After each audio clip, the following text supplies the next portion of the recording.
This footballer taking the penalty was built entirely in iClone 8. Let's break down how the character, the animation, and the scene came together. If you're already deep into 3D animation, this probably looks familiar.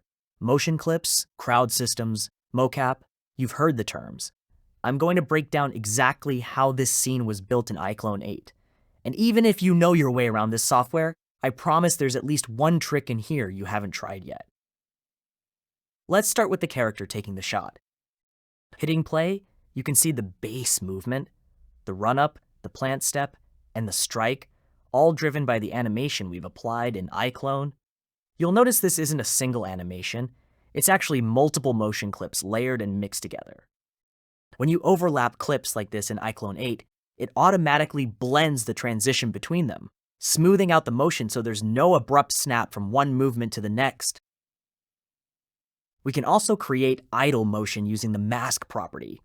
This lets you isolate and animate only the specific body parts you want moving without touching the rest of the pose.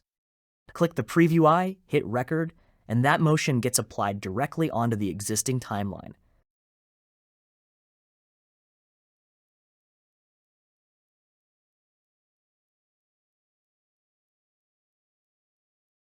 Overlap it correctly between your main animations, and you get natural idle movement filling the gaps, so the character never looks frozen or static. Now to the goalkeeper. He's shifting quickly from left to right and back again, trying to psych out the penalty taker before the shot. Then, reading the striker's movement, he commits to a dive, guessing which side the ball is going. But it's all in vain.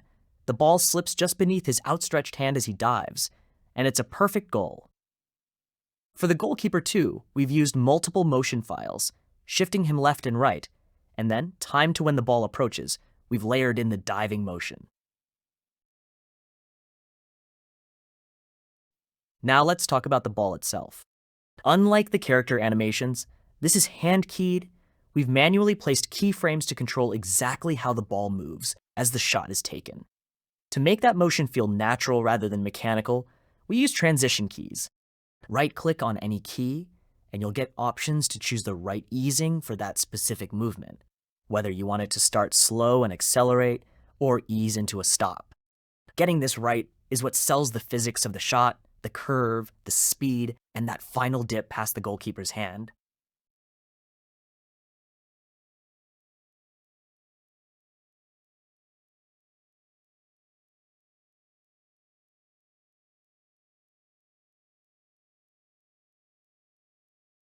Now, for the referee, we took a slightly different approach.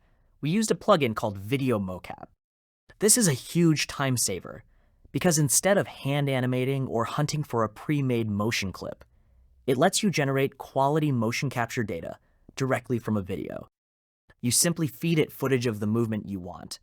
In this case, a referee reacting and signaling, and it translates that real-world motion onto your character. Now, here's something worth knowing before you dive in. Video Mocap runs on Reallusion Marketplace points, not a flat subscription. And these are the same points used for AI Studio.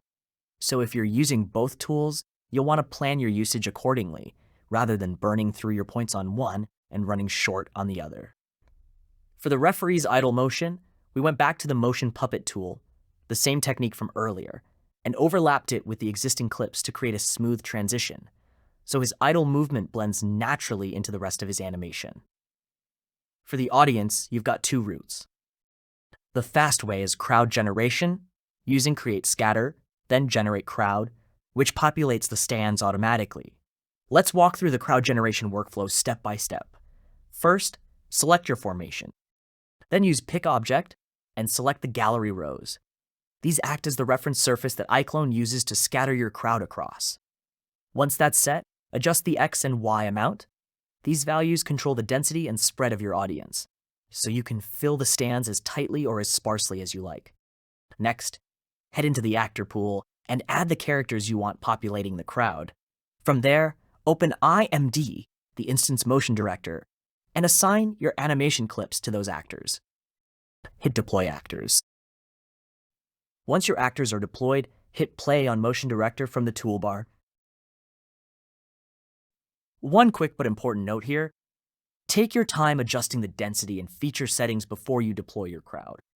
A very high character count with full animation can put a heavy load on your system, and depending on the hardware you're working with, that can slow things down or even cause a crash. And that's it. Hit preview, and there you have it, a full penalty shootout, brought to life entirely inside iClone 8.